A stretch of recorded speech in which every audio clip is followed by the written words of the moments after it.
Yo guys, welcome to the video. This is Josh or Milky and welcome to day 6 of the 7-day 7 farm series.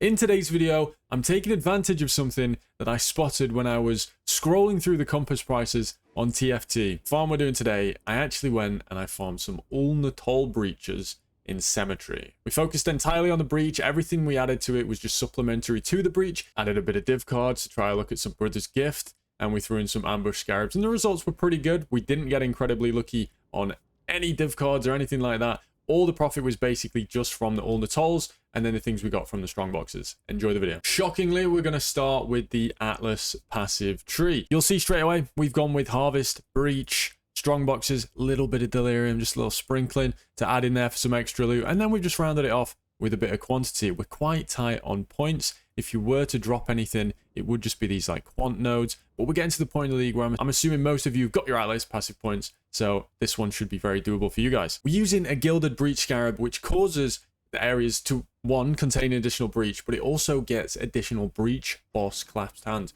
which might seem like, you know, in the past, I don't want to click that. But now, with all these nodes, with how expensive the splinters are, bear in mind, every click of a splinter whilst I was running this was half a chaos. The breach stones are 50C each, half a C per click, and they drop in, you know, amounts of 6, 8, 10, 12 sometimes. Maybe you drop a full breach stone occasionally. Did that a couple of times. But the main thing we got here, you know, we get a lot of density, quantity dropped by the breach monsters. Of course, we came in for power struggle because then we had a chance of spawning the bosses. We got a ton of these.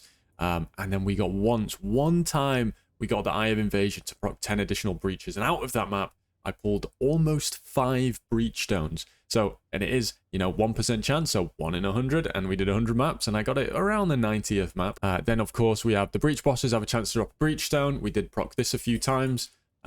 Zeshtula, this was really good, actually. It drops all the splinters, but not only that, but the boss sometimes spawns, and then that boss has a chance to drop an additional breach stone from this node. So it's really good. You get a lot of splinters from Zeshtula. And then Harvest, as I say, it was just a touch of Harvest. I didn't want to go too crazy. We're not scaling a lot of pack size. We are getting quantity from blue altars, but I didn't want to go too crazy. We're not forcing it with any kind of sextant because we're not really scaling any pack size. So what's the point? Let's just add it in there for a bit more juice and leave it at that. So that's the tree and the strategy on the left here. As you can see, we went with Cemetery. This was a T16 Divination Scarab to try a look at those Brother's Gift. And also you can get the Union cards, which awards 10 GCPs. Ambush, love me some ambush, why not?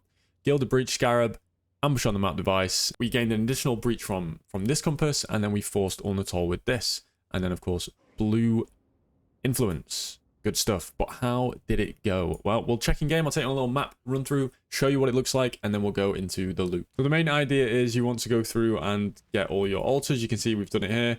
Got a few quant altars, but now we start on the breaches. You just want to... I don't take flash breach, as I've mentioned. That's because you're going to play a little game of whack-a-mole here. You need to find all these little clasp stands, click them, and you need to find them all. All these splints, every splinter you click, at least at the time of recording, is worth, you know, half a chaos, which is very nice. Now, the boss clasp stands are the ones you really want to get. There we go. So you always want to make sure you click on the boss clasp stand. You have a chance of summoning the boss when you do that. Zeshtula, this one is really good to click, because you get all those splinters. And they have chances to turn into breach stones as well. Oh!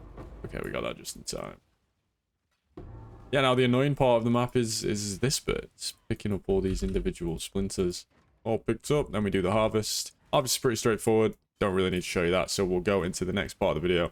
So we'll start on the first page of the loot. As you can see, we get a ton of scarabs because we're getting so many operative strongboxes. We do have a lot of strongboxes in these maps. So we end up getting a lot of scarabs. Interestingly as well, a lot of the breaches have a lot of rare monsters, so we were getting a lot of those the god touch mobs that drop a lot of scarabs. We got a good few of those. Deliorbs from the Delirium, a lot of maps, a lot of Eldritch. This should look very familiar.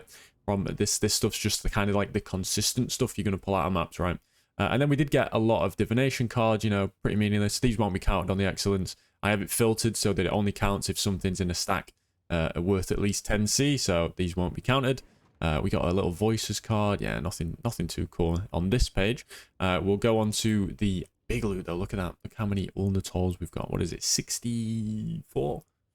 64 and then 38 splinters. 64 was the number, but even despite that, good monies. A lot of awakened sextants, some winged scarabs from the operatives, a chosen div card. This was a shock to me. I didn't think you could get this from Uul Netol Breaches, but as it turns out, you can. I dropped this from an Uul Netol Breach, which honestly, before I was doing this, I was kind of thinking, why is it that Uul Netol compasses are 5 Chaos Orbs each, but Tulas are like 40, 50? And I was like, yeah, of course you can drop skin, but it's quite rare. And then people are telling me, you want to farm the Chosen card. Well, you can drop it from Uul Netols apparently. So then this card, the Union, how many did we get? 77, 84, 91, 119 Union cards. Now, the interesting thing about the Union card is we know how rare it is compared to the gift or the stash. Now, for every 88 of this card you drop, on average, you will drop a Brother's Gift and a Brother's Stash. That is what I've heard, the rumor mill, all these stack deck testers. I think Snoobay kind of got a similar ratio in one of his videos. I'd say we got pretty unlucky not getting a Brother's Gift or a Brother's Stash, but it is what it is, right? If you do this long enough. It's why I chose Cemetery. You get a bit more bang for your buck out of Div Scarabs because we're not going full in on juicing and quant farming, but you will get this card. A few invitations, Elder Slayers, the form, a few maps like this, and then the Dragon's Heart, which is a global drop. We got that. And then we dropped 3 Divines. Which was pretty nice. That's how the loot looks. We'll go into the spreadsheet. So here we are, 6th time this league. Jumping on into the spreadsheet, what do we have? Well, we invested 1,500 of our hard-earned Chaos Orbs. We got 100 Gilded Breach, which were 4.5 Chaos each. An additional Breach was 5 Chaos each. And this, the kicker. Insane. 5 Chaos to guarantee that all the breaches in your map belong to Uul Netol. Because the breach stones are 50C. The Chiyula breach stones are like 65. And yet the compass is like 50C. This will be, if people start doing this will obviously alter. But as for right now, this is really good money. Ambush, lovely stuff. We want to get lucky. We want to drop some cool stuff out of these boxes. A lot of Scarabs, a lot of Awakened Sextants, stuff like that. Div, as I said, good bang for your buck in this map. We get the Union card. We do have a chance at the Brother's Gift, the Brother's Stash. Good stuff. And then the Kirak Ambush mod, because there's nothing else really better. The returns from Excellence did come to 48.04 Divines. You'll be able to see the sheet underneath on the spreadsheet. Maps, well, I've conservatively said 2 Divines. We had about 120 maps, T16s, and they're like decent layouts. People like cemeteries, right? So they're pretty easy to sell. Influence maps, about half a Divine. We got 3, right? Time taken was 8.55 hours. It did take us, my map watch says 5 minutes and 8 seconds per map, which made a profit. And given that we had a profit per map of 96 Chaos, we ran 11.72 maps per hour. Then their estimated profit for this strategy is about 5.12 Divines per hour. And you saw my build isn't, I'm not playing Cast on Crit Blazing Salvo anymore. I'm not zooming. Like, I'm not slow, but I'm certainly not zooming. Ultimately, roughly a 5 Divine per hour strat with a good return on investment and about 0.44 profit per map in Divines. Pretty nice strat. It's not going to last forever. Uul Netols probably will go down if people start doing this. But as for right now, go bang this one out. It's really good. It was a good farm. Sometimes you get those juicy maps with 10 breaches. Really fun. Day 7, the final one, we're going to do something a bit more gambly. We're still not going to the moon with investment. Maybe that'll come later in the league if I want to do some super juice. But I want to stay in the middle of the park and do these mid-investment strategies. Tomorrow's a fun one. Don't miss it. Subscribe, like, comment.